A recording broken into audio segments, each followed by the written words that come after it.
大家好，我是小慧，欢迎您来到我的频道，也非常感谢您百忙之中收看我的视频。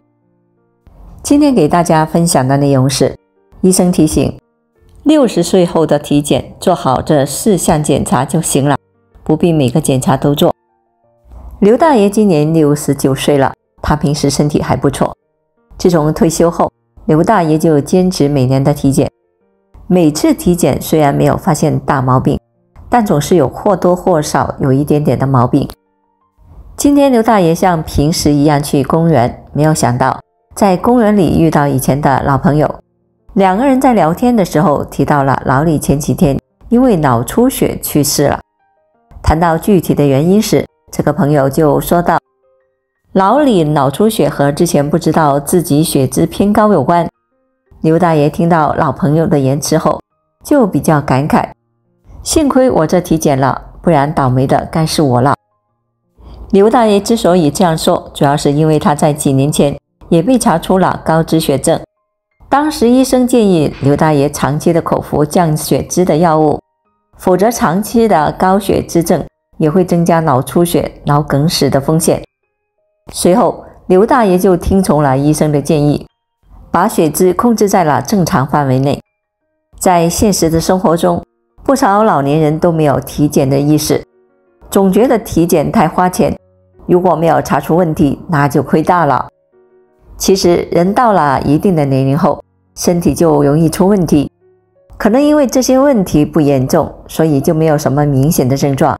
然而这些问题却在不知不觉之中损害了我们的身体。定期体检到底有没有必要？客观来说，定期体检是很有必要的。这是因为体检可以了解自己的身体状况，及时的发现潜在的问题。如果能及时的解决这些体检查出来的问题，那就可以把疾病扼杀在摇篮里。与此同时，体检也是比较省钱的一种方式。一般的情况下，体检只需要花1000块左右。如果不体检，那就不知道自己存在了什么问题，任由问题发展，那就可能会引发大问题，严重的时候甚至能够要命。如果小问题发展成了疾病，那不仅仅需要付治疗费，而且误工费也是一笔不小的费用。更为重要的时候，身体还要承受疾病带来的痛苦。之前遇到的一个病人，他从来没有体检过。有一天他在走路的时候，突然就看不清楚东西，被人送到医院后，才发现这个人得了脑梗死，而且还患有糖尿病和高脂血症。对于大多数的人来说，在早期的时候，糖尿病和高脂血症是没有什么明显的症状的。然而糖尿病和高脂血症却在不知不觉中损害我们的血管，进而增加心脑血管疾病的风险。就像本文提到的这个大爷，如果他能够体检，并且及时的处理体检出来的问题，我想这能够避免一场悲剧。很多人不愿意体检，可能就是因为怕花钱，怕查出疾病，又或者有被骗的遭遇。相对来说，体检的花销也是不低的，这对于收入不高甚至挣不到钱的人来说，无疑会加重负担。进入60岁后，体检没有必要每项都做，做好这4个检查就可以了。当我们去体检的时候，发现会有很多的项目，不少的朋友在选择的时候陷入了纠结中。其实对于60岁以后的老年人来说，很多检查是没有必要做的，只需要做好这4个检查就可以了。胸部和腹部 CT。 对于60岁以后的老年人来说，他们本身就是肿瘤的高发人群，这是因为老年人的免疫力是下降的。我们的免疫力除了能够帮助人体杀灭病原微生物以外，还具有免疫监测的作用。当免疫系统发现人体内有异常的细胞时，就会派出军队来杀灭它们，从而降低癌症的风险。与此同时，致癌物引起癌症是一个比较漫长的过程。人从出生到60岁以后，可能会受到很多的致癌物的比例，而到了年纪大的时候，就容易患上癌症。对于60岁以后的老年人来说，每年做一次胸部、腹部 CT，那就能够及时的发现肿瘤。如果能够及早的发现肿瘤，那就能够显著的提高延长患者的寿命。2. 肠镜。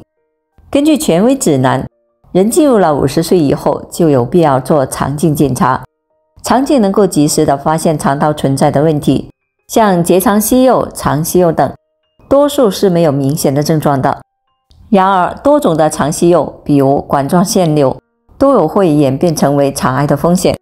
因此，要想早点的发现肠道存在的问题，肠镜是一个很好的方式。像腹部 CT 和腹部彩超都很难发现肠道存在的早期问题。肠道中还有很多的气体可能会干扰到 CT 的成像，而且如果肠道部位的恶性肿瘤体积不大，可能就会被肠道的皱褶遮挡，影响到检查的结果。所以肠道部位的检查一般是通过肠镜来进行。肠镜可以很直观地发现肠道处的病变，对于肠道部位的检查和诊断更加的全面。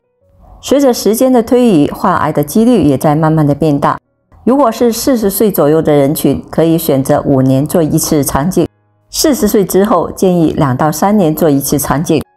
3. 胃镜。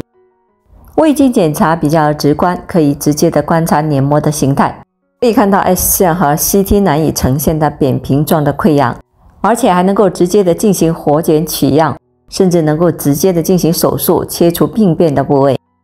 如果感觉胃镜的侵入让自己不适，也可以选择无痛胃镜，这两者在功能上没什么区别，只是感官不同，价格不同而已。4. 一般的检查项目。对于60岁以上的老年人来说，他们除了需要做上面的检查以外，别的检查还包括血压、血糖、肝功能、尿检、血脂、血常规。这个检查主要对血液、尿液进行相关的检查，从而判断身体各个器官的状态。比如说，如果尿液中出现了细菌，可能会表现出尿路出现了感染；尿中带血可能会意味着肾脏出现了损伤；血液中转氨酶升高可能提示肝脏疾病；白细胞增多可能预示着身体某处有感染等等。当然，这是一项比较基础的检查。3. 对于老年人来说，如何保持健康？一个人想要保持健康，主要就是从饮食、运动、不良的生活习惯下手。在饮食方面，应该注意采取清淡而均衡的饮食方式，每天摄入的食盐应该控制在5克以下，每天摄入的油脂控制在25到30克之间，可以适当的增加蔬菜水果以及优质蛋白的摄入。在制作食物的时候，应该采取健康的烹饪方式，比如蒸、煮、炖、焖等。在运动方面，应该坚持下去，否则3天打鱼2天晒网是没有效果的。考虑到散步容易坚持，而且安全性也高，因此它可以作为老年人首选的运动方式。每次运动的时间可以控制在30分钟左右，每周运动的次数不低于5次。为了保持健康，还应该注意戒烟酒，保持充足的睡眠，保持乐观的心态，定期体检。好了，朋友们，今天所分享的视频内容就到这里了，欢迎大家在评论区分享您的生活经验，也非常感谢您的支持和鼓励，我们下期见。